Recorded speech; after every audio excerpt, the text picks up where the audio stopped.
Hey, bonjour tout le monde, vous allez bien? Oui, bienvenue. Je suis content de vous accueillir. Je m'appelle David, je suis pasteur de l'Église. Bienvenue si vous vous joignez à nous pour la première fois ou dans les premières fois. Bienvenue si vous êtes en ligne aussi. Peut-être vous nous suivez depuis quelque temps. Peut-être que vous êtes familier ou nouveau, mais on est content de vous accueillir. On est à la conclusion de la série Apocalypse. Ça fait déjà quelques dimanches qu'on a commencé cette série-là. Puis même, en fait, on a commencé la série avant ça, Marc, qui était basé sur les 7 églises de l'Apocalypse. Et on a eu l'occasion de découvrir qu'est-ce que Dieu a à nous dire, comment est-ce qu'il veut nous encourager, peu importe qui nous sommes. Si on est à la recherche de qui est Dieu, je veux apprendre à le connaître un peu plus. Peut-être que vous n'auriez pas pensé à lire le livre de l'Apocalypse, parce que peut-être que pour vous, c'est quelque chose qui est attribué beaucoup plus à des événements comme de la fin du monde, et puis qu'on soit non-croyant ou croyant, le livre d'Apocalypse va nous révéler pas juste des choses qui concernent la fin des temps, mais il va nous parler de Dieu, il va nous parler de Jésus. Et c'est de lui qu'on veut relever.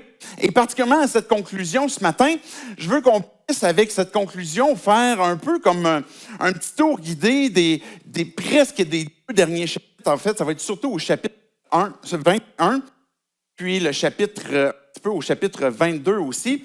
Et ce tour d'horizon, ce qu'on va constater, ce qu'on va pouvoir voir, c'est comment est-ce que, dans le fond, Dieu veut nous faire découvrir le meilleur. Comment est-ce qu'à travers Jésus-Christ, on peut découvrir le meilleur de lui?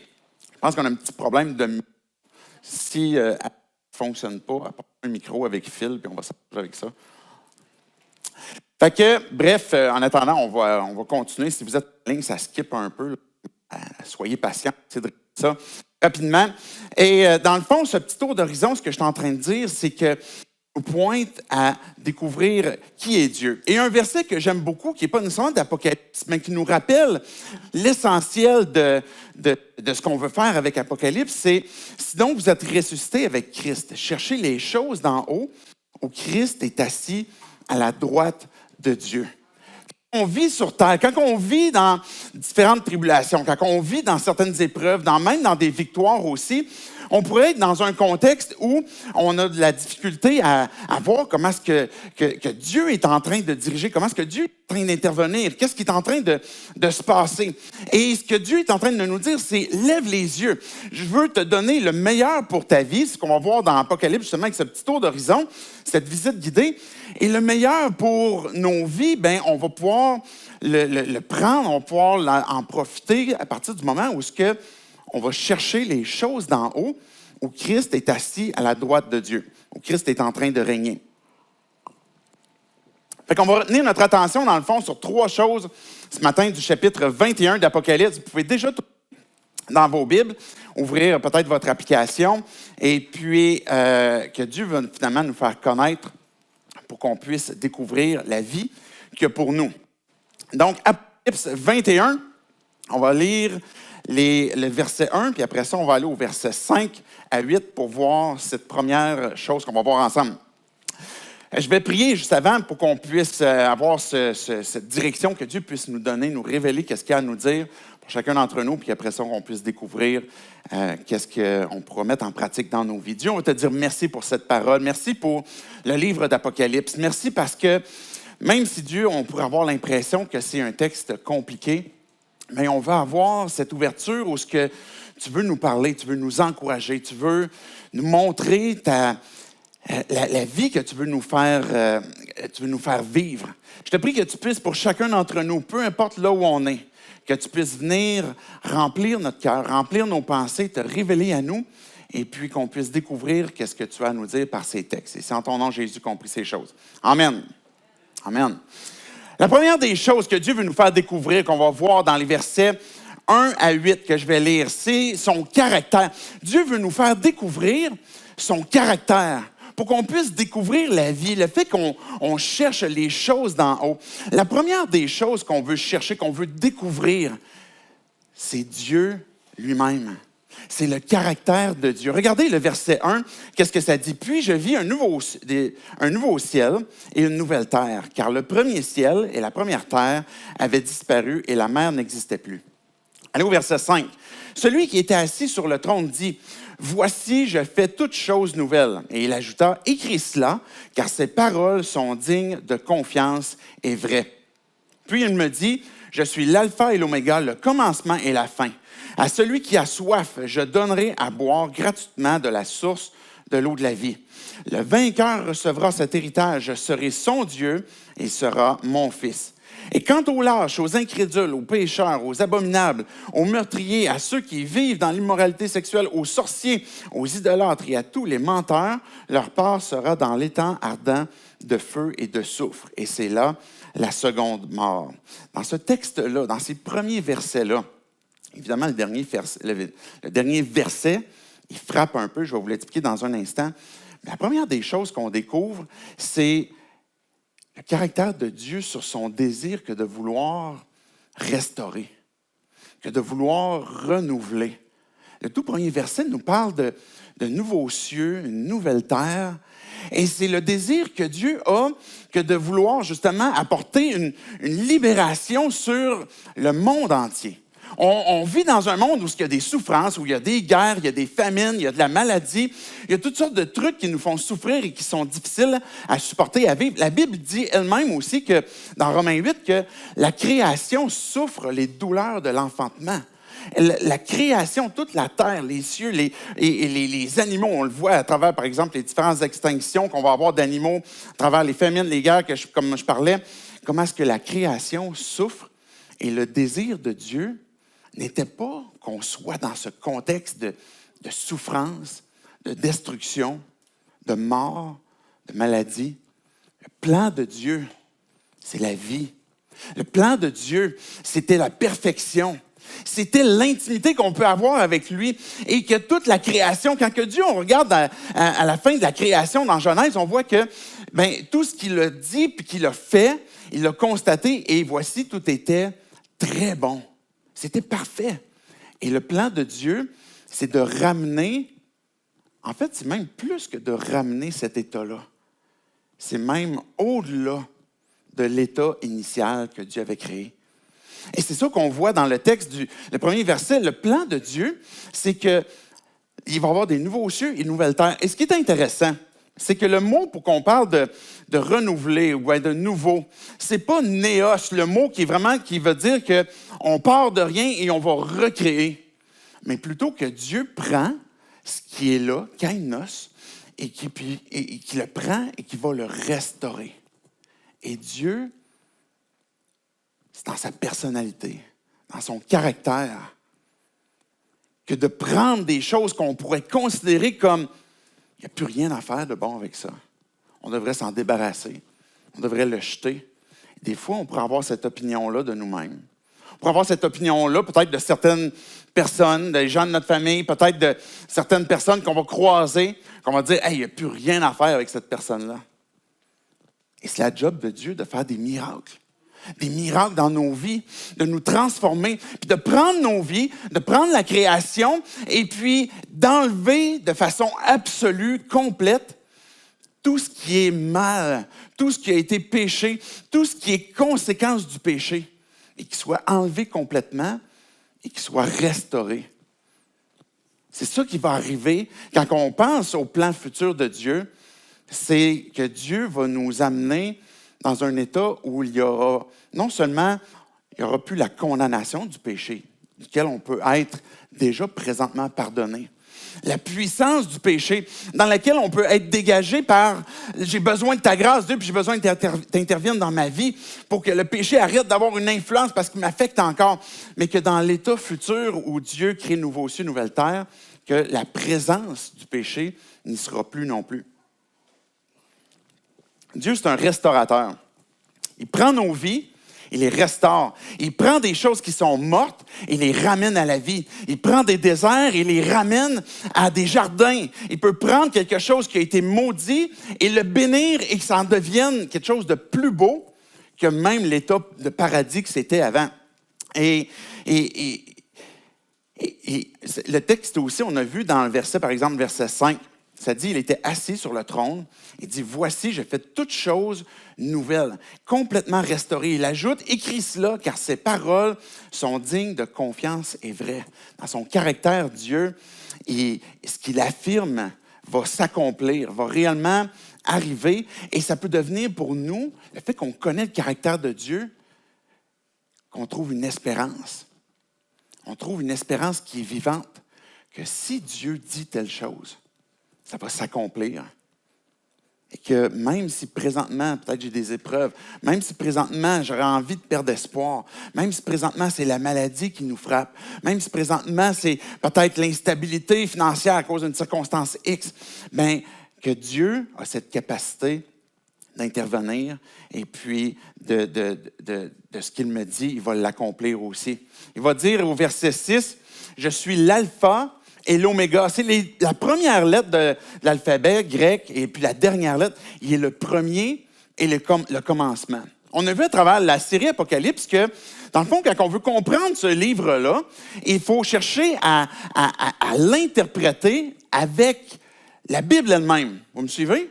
Pour comprendre c'est quoi que ça veut dire, ben, il ne faut pas chercher dans l'actualité ce qu'on est en train de vivre pour l'interpréter. Il faut chercher ce que la Bible dit déjà sur peut-être des images semblables qui nous ont été données, par exemple dans Daniel, dans Ézéchiel. Et puis là, on voit ici des références claires à la Genèse. Parce que là, j'ai passé certains bouts de texte. Mais si vous lisez Apocalypse 21 et 22, vous allez voir, par exemple, qu'il va faire référence qu'il n'y a plus de soleil, ni lune, ni de luminaire, parce que la gloire de Dieu qui va devenir la source de toute lumière. Et on fait référence, encore une fois, au moment que Dieu a créé. On parle de cieux et terre qui a été créés. Maintenant, nouveaux cieux, nouvelle terre. On parlait de luminaires qui ont été créés dans Genèse. Maintenant, on parle de la gloire de Dieu qui va être cette lumière-là. On parle, par exemple, dans Genèse, le paradis qui a été perdu à cause de la malédiction et la chute du péché. Et on voit dans Apocalypse 21 et 22 le paradis qui est redonné, cette intimité avec Dieu. On voit dans Genèse aussi, par exemple, la ruse et le pouvoir du malin, de Satan, qui vient chercher pour tromper. Et on voit dans Apocalypse 20, par exemple, que finalement, la puissance de Satan a été anéantie. On voit plein de références comme ça de Genèse et qui se concluent dans Apocalypse. Le livre d'Apocalypse vient compléter cette fleur qu'on voit à partir de Genèse, qui est une graine qui a été semée, qu'on voit tout au long de la Bible germer, et puis qu'on voit comment est-ce que Genèse apporte la conclusion à toute cette histoire que Dieu a tissée, qui est l'histoire de rédemption, et comment est-ce qu'on trouve finalement l'accomplissement final, complet et parfait dans l'Apocalypse. Si, par exemple, dans Genèse, l'homme se cachait de Dieu, on voit dans l'Apocalypse que maintenant, l'humanité est intégrée dans la relation maintenant aussi avec Dieu. Que l'arbre de vie, on en parlera très peu ce matin, mais on voit l'arbre de vie dans la Genèse, et puis dans Apocalypse 22, on voit que l'arbre de vie, il est là, il est présent. Et puis, au milieu de ce cours d'eau, cette source d'eau vive, que Apocalypse 22 va nous parler, qui sort du trône de Dieu, bien, qui rappelle comment est-ce qu'on va avoir accès à cet arbre, ce symbole de la source de vie que l'on trouve en Dieu, dans son règne, dans sa présence dans nos vies. Jésus est l'alpha et l'oméga. C'est ce que ça veut dire. Il est celui qui est le commencement de la Genèse, c'est celui qui était là même avant la Genèse et celui qui est là après l'Apocalypse aussi. Il est celui qui contrôle nos vies. Ça, c'est son caractère. C'est le caractère de Dieu.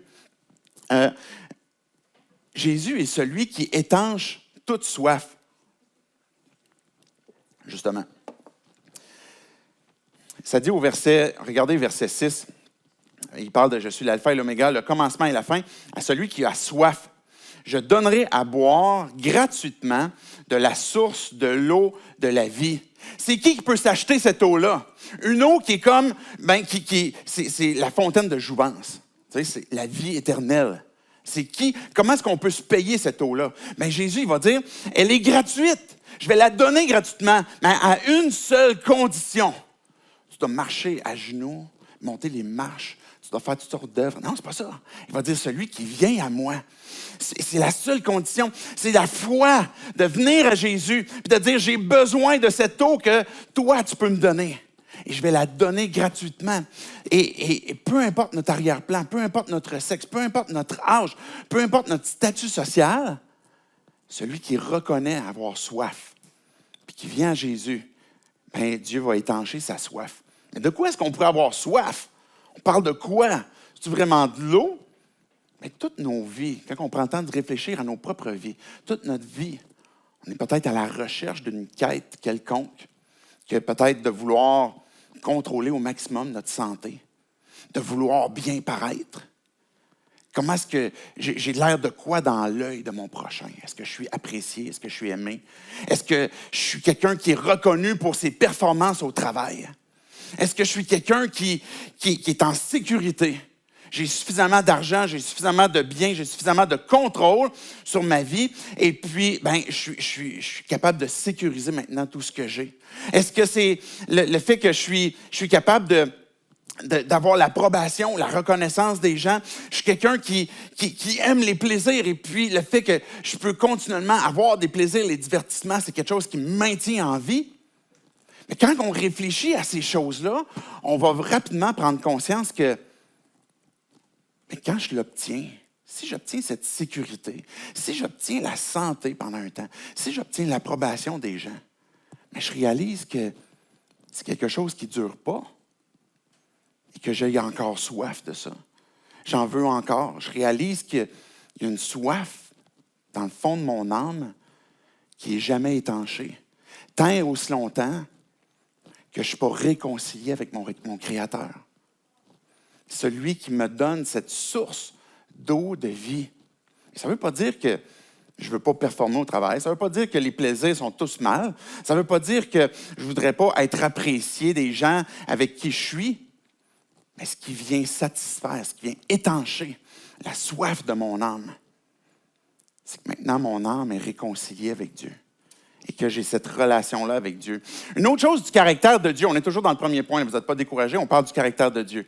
C'est la plus belle des choses que l'avenir éternel nous réserve. Et j'insiste là-dessus pour dire que, mais des fois, on va penser on va penser au paradis, puis tu sais, toutes sortes de choses, on en parlait tantôt, tu sais, des portes en perles, et puis des routes pavées d'or, puis on va penser à des choses comme ça, et puis penser à des récompenses qu'on pourrait avoir, une couronne, mais ça n'a rien à voir comparativement à Dieu lui-même qu'on va avoir, qu'on est intégré dans cette intimité-là avec lui. Et puis, un autre aspect qu'on voit du caractère de Dieu dans le verset 7, c'est que Dieu, il est people.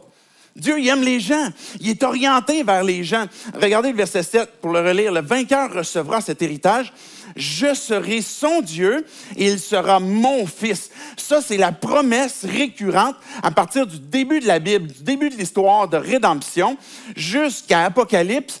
Vous serez mon peuple, je serai votre Dieu. Et comment ça s'accomplit? Mais celui qui est vainqueur, celui qui est allé à Dieu pour obtenir cette soif étanchée, cette eau gratuitement, maintenant le vainqueur, celui qui recevra la victoire grâce à moi, que Jésus pourrait nous dire, je serai son Dieu, il sera mon fils. Il va y avoir cette intimité. Le caractère de Dieu, c'est que c'est pas quelqu'un qui est juste axé sur moi, je fais des choses. Écoutez, je vais faire ma job, mais tannez-moi pas trop. Je ne sais pas si vous vous souvenez de l'histoire de Jésus qui était allé visiter ses amis. Et puis, il y avait Marthe et Marie. Il y en avait une des deux qui était constamment en train de servir, s'occuper de la vaisselle, puis l'autre était aux pieds de Jésus. Et la sœur, je mêle toujours les deux. C'était laquelle qui était assise finalement? C'était-tu Marie? C'était Marie, hein, c'est ça? Bon, OK, j'ai besoin de ma femme pour me souvenir de ces choses-là. Marie, elle va recevoir la plainte de sa sœur Marthe comme « Hey, elle ne vient pas m'aider. » Tu sais, Jésus, tu es venu avec tes 12 apôtres, on est là, on a mangé, puis là, j'ai besoin d'elle pour faire la vaisselle. Puis Jésus lui dit « Marthe, Marie a choisi la bonne part. Viens t'asseoir toi aussi. » Mais ça, c'est le caractère de Dieu. Après, on fera la vaisselle. Mais viens t'asseoir. Le caractère de Dieu, c'est que le vainqueur, je vais être son Dieu, puis il sera mon fils. Et il va y avoir une intimité. C'est ça le désir de Dieu avec nos vies. Puis on pourrait penser, mais j'ai pas grand-chose à offrir, j'ai pas de longues conversations. Mais c'est le désir de Dieu qui n'est pas un Dieu religieux, mais qui nous a créés à son image pour être en relation avec lui. Dieu est aussi, il est saint. on voit que le verset 8, qu'on peut peut-être trouver difficile, reflète aussi le caractère de Dieu. Quant aux lâches, les incrédules, les pécheurs, abominables, meurtriers, ceux qui vivent dans l'immoralité sexuelle, aux sorciers, aux idolâtres et à tous les menteurs. C'est drôle, hein, parce que dans toutes les listes comme ça qu'on a de péchés, ça conclut souvent, sinon toujours, avec les menteurs. Parce que si on se dit, moi, je ne m'identifie pas trop avec tout ce qui a été mentionné là, idolâtre, incrédule, je ne suis pas si pire que ça. Menteur, bien là, OK, qui d'entre nous ne l'est pas? Moi, mais on est tous menteurs. On a tous un jour menti. On a tous un jour manqué. Mais c'est quoi que Dieu est en train de nous dire ici? Que ça sera impossible d'être en relation avec lui. Il parle des temps de feu, qui est ultimement, qui sera l'enfer, cette séparation qui va se conclure par une séparation définitive avec Dieu. Et finalement, ce que Dieu est en train de nous dire, c'est que tous les pécheurs méritent l'enfer, que d'être séparés d'avec Dieu pour l'éternité. Ça veut dire que Dieu est saint. On a parlé tantôt d'un nouveau cieux, d'une nouvelle terre. Et le désir de Dieu que de vouloir restaurer et d'anéantir tout le mal, toute maladie, toute souffrance, tout péché. Il ne laissera pas de pécheurs entrer. Et c'est la raison pour laquelle on a besoin d'un sauveur. C'est la raison pour laquelle chacun d'entre nous, on a besoin que Dieu puisse nous donner un accès au ciel par le pardon. C'est la raison pour laquelle il nous a donné son Fils. Et quand on vient à Dieu pour obtenir son pardon, par la foi, par la grâce, parce qu'il veut nous donner sa faveur, bien, il va nous sauver complètement et parfaitement. Puis je sais que peut-être vous êtes découragés, des fois, par votre propre vie. On est découragé des fois de je continue de faire des choses que je ne veux plus faire. Je voudrais arrêter de sacrer, je ne suis pas capable. Je voudrais arrêter de consommer de la pornographie, j'ai de la difficulté. Je voudrais arrêter d'être hypocrite, mais j'aime trop l'approbation des gens. Je voudrais arrêter de, peu importe ce que c'est. Même si quand on a placé notre foi en Dieu, on lutte encore avec le péché. Mais quand que Dieu il nous dit que c'est impossible qu'un pécheur entre au ciel, ça veut dire quoi? Ça veut dire que son salut est parfait et complet dans nos vies quand il nous sauve. Et ça veut dire qu'à partir de ce moment-là, je continue, oui, des fois de manquer, puis de pécher, mais je me tourne vers Dieu, puis je continue de solliciter sa grâce pour dire, Dieu, j'ai besoin de marcher encore avec toi. J'ai besoin encore de te faire confiance. J'ai besoin que tu viennes déraciner des choses qui sont dans ma vie, peut-être des idoles, puis que je veux encore satisfaire, puis que j'ai besoin que tu me donnes la victoire sur ça. Et c'est pour ça qu'on emploie l'expression de « déjà et pas encore ». L'Apocalypse va révéler beaucoup cet aspect-là de il y a déjà des aspects dans nos vies, dans notre marche avec Dieu, qui sont accomplis. Quand que Dieu me sauve, je suis déjà pardonné, je suis déjà sanctifié, je suis déjà même glorifié. Mais pas encore. Ça veut dire qu'on vit encore dans une période où on manque et il y aura un accomplissement complet, final et total au moment où on sera dans la présence de Christ. Et c'est pour ça que Dieu veut nous amener à garder courage. Et que l'adversaire, qui est l'accusateur, qui vient nous décourager, nous accuser, puis regarde, tu ne vaux pas la peine de manquer encore. Regarde, tu pêches encore. Bien, que Dieu nous invite à, si je t'ai pardonné, je t'ai pardonné. Dieu, il est fidèle et juste pour pardonner celui qui confesse, celui qui vient à Dieu, puis qui dit, j'ai besoin d'aide, Dieu, puis qu'on est transparent avec lui. Mais le fait qu'on va pouvoir entrer dans sa présence, puis être avec sa personne, c'est parce qu'il va nous avoir sauvés complètement et parfaitement. Et ça, on ne pourra jamais le faire de par nous-mêmes.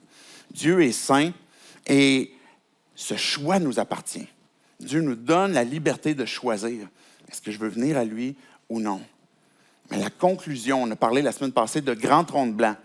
C'est là que sera scellé ce sort où ce qu'on aura choix.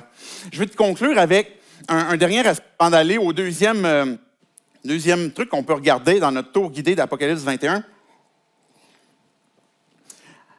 À 7 reprises dans Apocalypse, on retrouve une expression que Jésus a utilisée en débutant le sermon sur la montagne. Heureux ceux qui. À 7 reprises dans Apocalypse, de la même façon que Jésus a commencé le sermon sur la montagne en disant Heureux ceux qui, mais il va dire aussi dans l'Apocalypse, heureux ceux qui, par exemple, dans le chapitre 22, il va dire, voici, je viens bientôt. Heureux celui qui garde les paroles de la prophétie de ce livre. Au verset 14, dans le chapitre 22, toujours, heureux ceux qui lavent leurs robes, ils auront droit à l'arbre de vie et ils pourront entrer par les portes de la ville. Le désir de Dieu dans son caractère, c'est qu'on puisse être heureux. Puis il nous le montre comment faire. Il nous montre c'est quoi qu'on a besoin de considérer pour être heureux. Et le fait hey, je ne voudrais pas vivre de tribulation, je ne voudrais pas être dans la grande tribulation, peu importe votre position eschatologique, je ne voudrais pas qu'il m'arrive des souffrances, des terreurs. Bien, on pense que notre bonheur, le fait d'être heureux, c'est qu'on est en santé, puis qu'on n'a pas de tribulation, on n'a pas d'épreuve, et c'est pas ça. Mais heureux, puis à cette reprise, comme je disais, on ne les lira pas tous, mais c'est ce désir que Dieu a de nous montrer. Je veux que tu sois heureux. Entre dans la joie de ton maître. Dieu est caractérisé par la joie, par le fait qu'il veut qu'on soit heureux. Mais pour ça, on a besoin de lever les yeux, de chercher les choses où Christ est assis à la droite de Dieu. Une deuxième affaire que Dieu nous fait connaître, c'est la beauté, la grandeur, la valeur, et là je vais manquer de qualificatif, de son épouse, de la Nouvelle Jérusalem. Regardez à partir du verset, je vais lire le verset 2, puis après ça, je vais aller au verset 9. « Je vis descendre du ciel d'auprès de Dieu la ville sainte, la nouvelle Jérusalem, préparée comme une mariée qui s'est fait belle pour son époux. » Verset 9. « Puis un des 7 anges qui tenait les 7 coupes remplies des 7 derniers fléaux, vint m'adresser la parole et dit, « Viens, je te montrerai la femme, l'épouse de l'agneau. » Il me transporta en esprit sur une grande et haute montagne et me montra la ville sainte, Jérusalem, qui descendait du ciel d'auprès de Dieu. Elle rayonnait de la gloire de Dieu. Son éclat semblait à celui d'une pierre très précieuse, d'une pierre de jaspe transparente, comme du cristal. Verset 12. Elle était entourée d'une grande et haute muraille avec 12 portes, et à ses portes, 12 anges, des noms y étaient inscrits, ceux des 12 tribus d'Israël. Il y avait à l'est 3 portes, au nord 3 portes, au sud 3 portes, et à l'ouest 3 portes. La muraille de la ville avait 12 fondations qui portaient les noms des 12 apôtres de l'agneau. Regardez verset 18. La muraille était construite en jaspe et les villes étaient en or pur, transparent comme du verre pur. Les fondations de la muraille de la ville étaient ornées de pierres précieuses de toutes sortes. Les pierres, la première fondation était ornée de jaspe, la deuxième de saphir, la troisième de chalcédoine, la quatrième d'émeraude, la cinquième de sardoine, la sixième de cornaline, la septième de chrysolite, la huitième de béryl, la neuvième de topaze, la dixième de chrysophrase, la onzième d'hyacinthe, la douzième d'améthyste. Les 12 portes étaient 12 perles. Chaque porte était faite d'une seule perle. La place de la ville était en or pur, comme du verre transparent. On parle de la Nouvelle Jérusalem avec ces noms de pierre qu'on a de la misère à prononcer. Cette pureté de cristal, mais ça nous parle de quoi? Est-ce qu'on est en train de voir que le plan de Dieu, pour nous, c'est une ville d'or qui descend du ciel. Mais c'est quoi cette ville? C'est beaucoup plus qu'une ville. C'est quelque chose de vivant. On a parlé du caractère de Dieu tantôt. Le désir de Dieu d'être en communauté, que d'être en communion avec sa création aussi. Et cette ville-là représente plus que des routes. C'est plus que des portes. C'est intéressant parce qu'on peut quand même voir à travers ce qui est mentionné. On parle de 12, on parle de portes qui sont à l'est, à l'ouest, au sud, au nord. On parle des fondations, par exemple, les 12 tribus d'Israël ou les 12 apôtres de l'agneau. Il y a ce mot qui revient continuellement, ce chiffre 12, où finalement, on voyait à travers Apocalypse que multiple de 12 se réfère souvent au peuple de Dieu. Ou par exemple, les 12 tribus, les 12 apôtres, et on parlait des 144 000, par exemple.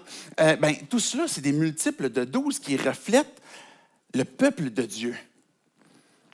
La ville semble être bâtie sur ce chiffre qui revient continuellement, 12, et qui nous révèle quelque chose d'autre que juste, littéralement, une ville. Et on va voir tantôt que c'est ce chiffre-là aussi qui est combiné même avec le nombre 1000, qui reflète beaucoup plus une question de qualité que de quantité. Par exemple, regardez Apocalypse 7, 9. Je vais vous faire 2 lectures. On recule dans des textes qu'on a déjà vus précédemment. Apocalypse 7, 9 dit « Après cela, je regardais et je vis une foule immense que personne ne pouvait compter. C'étaient des hommes de toute nation, de toute tribu, de tout peuple et de toute langue, et se tenaient debout devant le trône et devant l'agneau, habillés de robes blanches, des feuilles de palmier à la main. » Ce texte-là, ce qu'il est en train de nous dire, c'est qu'il y avait une foule immense. Puis si vous vous souvenez, on en a parlé quand on a regardé ce texte-là d'Apocalypse. Bien, au tout début, Jean, il avait entendu le nombre 144 000, mais quand il a regardé, il a vu une foule immense. Et ce que Dieu est en train de révéler, c'est cette foule maintenant qui constitue le peuple de Dieu, parfaitement constitué, complet. Une foule immense. Et constituée de quoi? De qui? De plein de gens, de toute nation. De gens qui n'ont plus de distinction, que même si ils sont de différentes langues, même s'ils sont de différentes nations, même s'ils sont de différents âges, bien, on voit que cette foule maintenant ne fait que un, et puis que le peuple est de toute langue, mais maintenant ils se mettent debout devant le trône, devant l'agneau, habillés de robes blanches et puis des feuilles de palmier à la main, et puis ils adoraient Dieu. Ça, c'est l'épouse de Christ. Dieu n'a pas l'intérêt que d'avoir une ville matérielle. Imaginez qu'on vous donne une ville et puis qu'il n'y a rien dedans. Il n'y a pas d'habitants, il n'y a pas personne. L'intérêt de Dieu n'est pas tant dans quelque chose de matériel, mais que l'épouse de Christ qui nous est donnée dans le texte, par exemple, ce qu'on a vu au verset 2, bien, ce qu'il voit descendre auprès de Dieu, de la ville sainte, la Nouvelle Jérusalem, préparée comme une mariée. Et puis, il va parler aussi au verset 9. Je vais juste le relire avant qu'on aille à un autre texte. Puis, un des 7 anges qui tenait les 7 coupes remplies des 7 derniers fléaux vint m'adresser la parole et dit, « Viens, je te montrerai la femme, l'épouse de l'agneau. » Et il est en train de parler de l'Église, le peuple de Dieu. Quelle perception est-ce que tu as de l'Église? Quelle perception est-ce que tu as peut-être de toi-même? Ce que Dieu fait avec nos vies, ce que Dieu fait avec son Église est parfait, va être complet. Et déjà présentement, cette œuvre que Dieu a commencé de constituer son Église, son épouse, elle est parfaite. Et regardez, je vais juste relire le verset, chapitre 19, versets 6 et 7 qu'on avait vu. J'entendis comme la voix d'une foule immense. Elle ressemblait au bruit de grosses eaux, au grondement de forts coups de tonnerre, et elle disait « Alléluia! Car le Seigneur notre Dieu Tout-Puissant a établi son règne. Réjouissons-nous, soyons dans la joie et rendons-lui gloire, car voici venu le moment des noces de l'agneau. Et son épouse s'est préparée. Ce moment où l'Église, on est rassemblés avec lui, où l'épouse est en train de descendre. Mais cette Jérusalem, cette nouvelle Jérusalem qui nous est dépeinte, est une image de la beauté, de la gloire de l'Église. C'est ce sens figuré qui nous rappelle comment est-ce que, oui, le peuple de Dieu a ses portes qui sont tournées vers les 4 coins du monde pour accueillir les gens de toute nation, de tout peuple, de toute langue, qui vont pouvoir entrer dans la seule mesure où on aura placé notre foi en Dieu. Que les portes de perles, ou que ce soit les fondations, ou que ce soit les pierres qui sont révélées, qui sont pures, sont en train de révéler quelque chose de l'Église qui est... Elle est l'épouse de Christ et elle reflète la gloire de son époux. L'Église reflète la gloire de Dieu. La beauté de l'Église est dans le fait que, regardez verset 11, et c'est là la clé du texte de la Nouvelle Jérusalem, elle rayonnait de la gloire de Dieu. Dieu veut qu'on puisse le glorifier. Et son Église, le travail qu'il fait dans nos vies, le travail qu'il fait dans ta vie, c'est celui qui l'a commencé, celui qui va le mener à terme. Et son épouse, elle est parfaite. Et si les pierres sont autant étincelantes, c'est parce qu'elle est pure.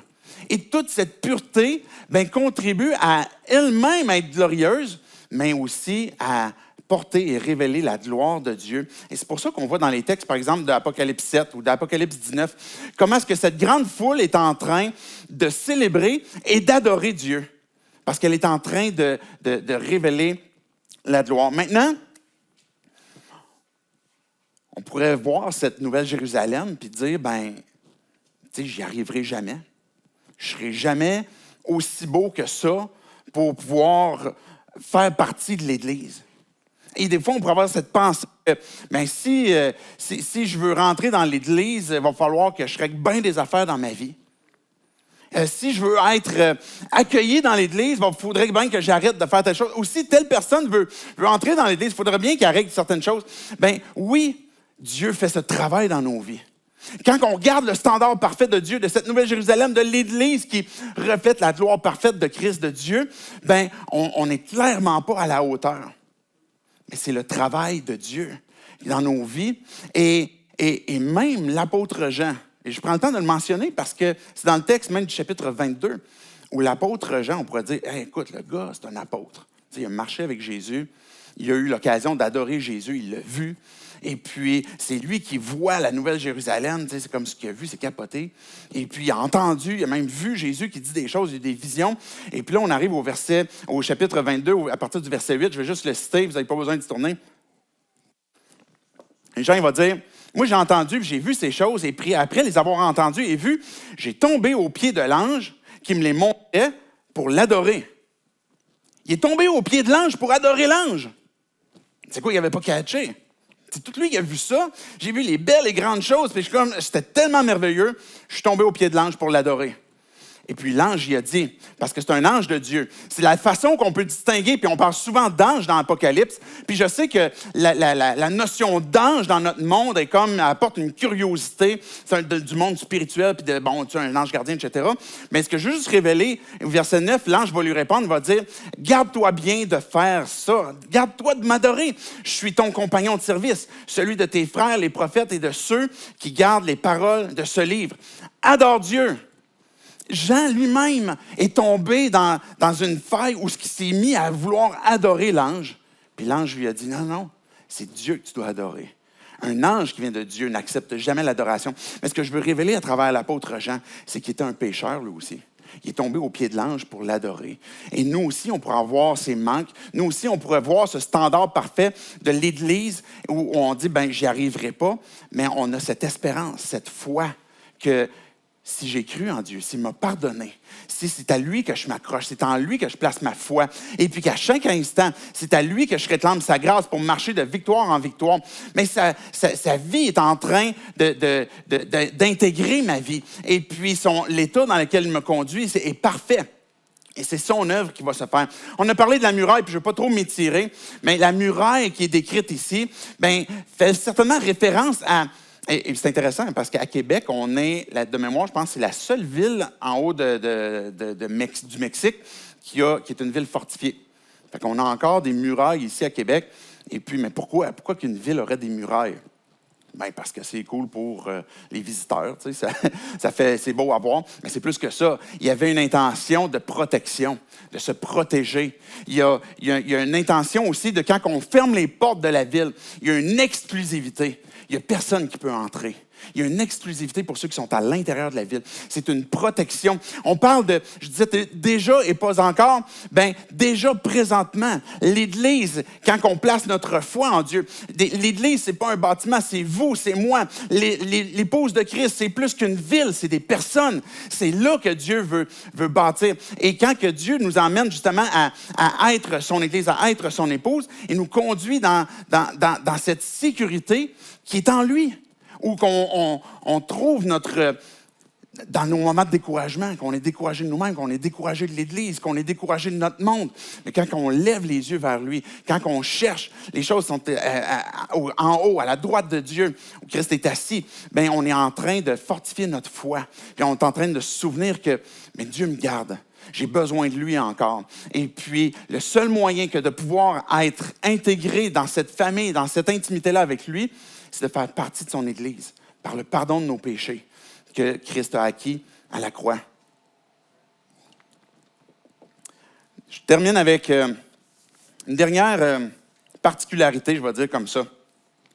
Je vais lire le verset 3 et 4, puis après ça, je vais aller au verset 15. J'entendis une voix forte venant du ciel qui disait « Voici le temple de Dieu parmi les hommes. Il habitera avec eux. Ils seront son peuple et Dieu lui-même sera avec eux et sera leur Dieu. Il essuiera toute larme de leurs yeux. La mort ne sera plus. Il n'y aura plus ni deuil, ni cri, ni douleur, car ce qui existait avant a disparu. » Celui qui me parlait, verset 15, avait pour mesure un roseau d'or afin de mesurer la ville, et ses portes et sa muraille. La ville avait la forme carrée. Sa longueur était égale à sa largeur. La mesure de la ville mesura la ville avec le roseau, et 12 000 stades, la longueur, la largeur et la hauteur en étaient égales. Il mesura la muraille 144 coudées d'une mesure humaine qui était celle de l'ange. Regardez verset 22. « Je ne vis pas de temple dans la ville, car le Seigneur, le Dieu Tout-Puissant, est son temple, ainsi que l'agneau. » Verset 27. « Il n'entrera chez elle rien de souillé, ni personne qui se livre à des pratiques abominables et aux mensonges. Il n'entrera que ceux qui sont inscrits dans le livre de vie de l'agneau. » Ce dernier tour d'horizon qu'on voit du chapitre 21, ce tour guidé, c'est qu'on constate qu'il n'y a pas de temple. Verset 22, il va dire, je ne vis pas de temple dans la ville. Jean, là, il est habitué, lui, d'aller à Jérusalem. Okay? Il est habitué de voir le temple à Jérusalem. C'était immense, le temple. Là. Et puis, là, il regarde la Nouvelle-Jérusalem et il dit, il n'y a pas de temple. C'est quoi le problème? On a toujours eu un temple. Puis en fait, pas juste les Juifs, mais toute religion dans le monde, on a tous tous les peuples vont se faire un temple avec leur religion. Parce que dans notre mentalité humaine, c'est qu'on va construire une habitation pour Dieu. On va faire quelque chose pour Dieu pour qu'il puisse venir habiter avec nous autres. Puis plusieurs fois dans l'Ancien Testament, Dieu lui-même va dire, « Mais pensez pas que vous pouvez me faire une demeure. Vous ne comprenez pas ma grandeur, vous ne comprenez pas ma puissance, vous ne comprenez pas que je ne peux pas résider dans un temple comme ça. » Et là, ce qu'on voit, c'est que Jean, il dit, il n'y en a pas de temple. Il n'y a pas de temple qui a été bâti dans cette ville-là. Mais il va dire, par contre, si je poursuis le verset 22, « Car le Seigneur, le Dieu Tout-Puissant, est ce temple, ainsi que l'agneau. » Ça veut dire quoi, ça? Dieu est son temple. C'est lui qui reçoit. C'est lui qui nous reçoit. Ce n'est pas nous qui bâtissons un temple pour Dieu. C'est lui qui est le temple. Jésus disait, je vais vous préparer une place pour que là où que je sois, puis avec mon Père, qu'on soit un, qu'on soit réunis. Cette place que Dieu nous prépare, ça n'a rien à voir avec une religion, qu'on va se créer un temple, qu'on va se créer quelque chose où on va aller. Mais le caractère de Dieu, ça nous ramène encore à ça, c'est qu'il veut nous recevoir.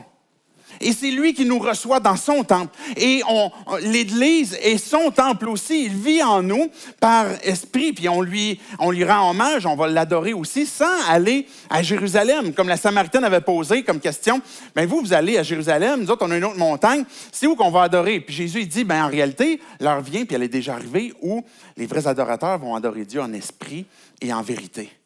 Parce que maintenant, le temple de Dieu, l'intention de Dieu, c'est cette intimité avec nous. Cette intimité à quoi va ressembler le ciel? Quand que je vais aller avec Dieu, quand que Dieu va venir chercher son Église puis revenir, après ce dernier jour, va ressembler à quoi le premier jour? Cette intimité avec Dieu. Et on peut essayer d'imaginer toutes sortes de choses, mais je suis convaincu qu'on a juste 3 dimensions. Puis on a juste 5 sens. Je suis convaincu que dans la présence de Dieu, tout sera multiplié par 1000. On aura des sens qu'on n'aura jamais explorés. Il y aura des choses créées, cette intimité avec Dieu qu'on ne peut même pas imaginer présentement. Il y avait des gars, à un moment donné, qui voulaient prendre Jésus au piège. puis qui disait, tu sais, Jésus, là, nous autres, mettons, il y avait un frère, tu sais, qui avait une femme, puis il est mort. Fait que là, son deuxième frère a décidé d'épouser sa femme. Puis là, il est mort lui aussi. Puis là, le troisième a décidé d'épouser la même femme. Puis là, il est mort. Il y a eu 7 frères comme ça qui ont épousé la même femme. Jésus, au ciel, là, c'est qui va l'avoir, cette femme-là? Il pensait prendre Jésus au piège. Et puis, Jésus leur a répondu, il y a 2 choses que vous ne catchez pas. Vous ne comprenez pas les Écritures, parce qu'il voulait piéger Jésus pour, il n'y en a pas d'éternité. Ah, tu sais, il n'y a pas de résurrection. Ah, tu sais, il n'y a pas de... Puis, la deuxième chose, il dit, vous ne comprenez pas la puissance de Dieu. Vous posez cette question-là parce que vous ne comprenez pas la puissance de Dieu. Le mieux qu'on peut faire, on regarde les Écritures, on veut découvrir Dieu. Et ce qu'on veut comprendre, c'est que notre premier bien, notre première bénédiction, le premier fruit qu'on veut obtenir, c'est la présence de Dieu. Et puis, cette nouvelle Jérusalem, est-ce qu'elle va exister littéralement? Bien, dans le fond, on s'en fout. Parce que ce que Dieu va nous offrir va être bien au-delà de ce qu'on peut imaginer. Puis que les mots qui nous sont donnés pour essayer d'allumer un peu notre intelligence sur la beauté de ce que c'est l'Église. Peut-être que ça va se refléter dans certains aspects, mais la beauté de Dieu, la beauté de ce que Dieu nous réserve est au-delà de ce qu'on peut imaginer parce qu'on ne connaît pas la puissance de Dieu. Mais le mieux qu'on peut faire, c'est de découvrir ce que les Écritures nous disent et que Dieu réserve l'éternité. Que Dieu, il est l'alpha et l'oméga, et il y a quelque chose qui est à venir, où on peut avoir de l'espoir, où on peut espérer qu'il y aura un salut final et complet sur ce que Dieu nous réserve. Dans la question de la fin des temps, on pourrait avoir un déséquilibre entre ce qu'on voudrait découvrir à travers certains signes, à travers c'est qui la bête, c'est qui l'antéchrist, c'est quand les tribulations. On pourrait avoir ce focus qui n'est pas à bonne place. Ça ne veut pas dire qu'on ne veut pas tenir compte de ce qui nous est révélé. Mais ce que Dieu nous emmène à voir et à constater, puis qu'on voit à travers l'Apocalypse, c'est adore Christ. Fais-toi-en plus pour le connaître que de reconnaître l'antéchrist. Recherche à comprendre et à apprécier, puis à anticiper, puis à prier pour le retour. Plus que pour essayer de calculer c'est quand l'enlèvement. Mets ton focus sur la victoire que Christ te donne à chaque jour, plutôt que d'avoir peur de vivre certaines tribulations. Que place maintenant ton focus sur le fait que l'Esprit, quand il t'a sauvé, il vit en toi, il t'a scellé, il te dirige, il te conduit, plus que d'avoir peur de la marque de la bête. De rechercher le royaume, premièrement, et sa justice, plus que de rechercher les différents signes qu'on pourrait voir dans l'actualité. Et ce que je parle, c'est d'avoir le bon focus de ce que les Écritures sont en train de nous encourager. Puis quand on regarde l'Apocalypse, de dire, bien maintenant, je veux faire comme ce qui est dit dans l'Apocalypse 22. L'Esprit et l'Église vont dire, viens. On va dire à Christ, viens. On a hâte que tu viennes. On a hâte de pouvoir être dans ta présence. C'est ça qui est notre focus. C'est ça qui est notre espérance. C'est ça qui est rechercher le royaume et la justice de Dieu. C'est ça qu'on veut anticiper, puis qu'on veut vivre, qu'on veut voir, et qu'on veut aimer notre monde pour être des témoins aussi, pour qu'ils puissent découvrir la victoire qu'on peut avoir en Christ. Et que ce qu'on peut avoir en Christ est beaucoup plus qu'une victoire. On est plus que vainqueur. Parce que non seulement Dieu nous sauve du péché, non seulement Dieu nous sauve de l'enfer, mais il nous donne une relation avec lui. Il nous comble de toutes bénédictions spirituelles qui sont dans les cieux. Et il nous comble d'une intimité que l'on peut avoir avec lui. C'est pour ça qu'on est plus que vainqueur. Le livre d'Apocalypse nous parle que c'est cette victoire qu'on peut obtenir en Christ qui devrait nous amener que si on a placé notre foi en Christ, à lever notre tête, à rechercher les choses qui sont en haut et avancer par la foi et pas dans la peur et puis dans le découragement, mais maintenant dans ce désir où je veux voir cette intimité avec Dieu. Je veux maintenant vivre cette relation comme l'épouse de Christ, que Dieu va faire parfaitement son œuvre qui a commencé et me souvenir que dans cette relation, mais c'est lui qui reçoit. C'est lui qui reçoit. Ce n'est pas une question de moi, je vais le servir, comment est-ce que moi je vais réussir, mais maintenant, comment est-ce que lui m'accueille dans cette relation-là qui finalement va m'amener à avoir une vie qui est transformée de par sa relation avec moi. Dieu, je veux te dire merci pour ta parole. Merci pour ce livre d'Apocalypse. Merci parce que tu nous parles, Jésus, comment est-ce que tu veux rétablir cette relation? Comment est-ce que tu veux nous amener à découvrir la victoire qu'on peut avoir en toi, que l'on a en toi?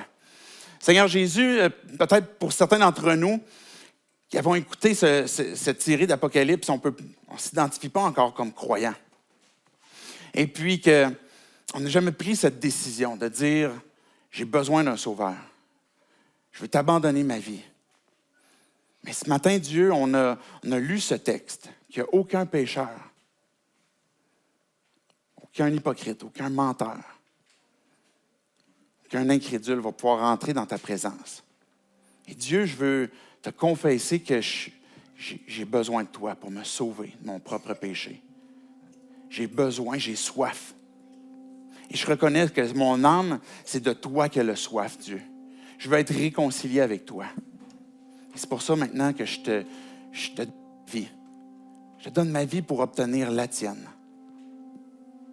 Jésus, tu m'appelles à être ton disciple, à te suivre. Tu veux me restaurer, tu veux me pardonner. C'est dans ton caractère, Dieu, que de nous transformer et nous rendre semblables à toi. Et c'est en toi, Dieu, que je place ma confiance pour ça. Sauve-moi. Fais de moi ton enfant. Je veux que tu sois mon Dieu. Et pour chacun d'entre nous, Dieu, qui avons déjà placé notre confiance en toi, on veut renouveler ce désir que de vouloir te suivre. On a besoin, Dieu, que par ton esprit, tu puisses renouveler ce zèle dans nos cœurs, dans nos vies. Tu nous appelles à être des témoins, à ouvrir la bouche et à ne pas avoir honte, à ne pas craindre la tribulation, à ne pas craindre les épreuves.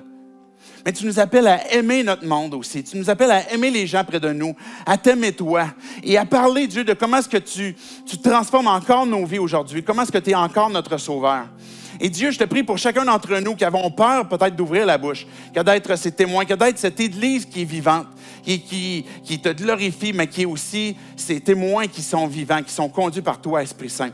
Mais que tu puisses renouveler ce courage, que tu puisses renouveler ce feu, que tu puisses nous sortir de notre léthargie, si c'est le cas, et que tu puisses nous permettre, Dieu, de regoûter cette communauté qu'on peut vivre en toi, à travers ton Église. Et c'est en ton nom, Jésus, qu'on prie ces choses. Amen.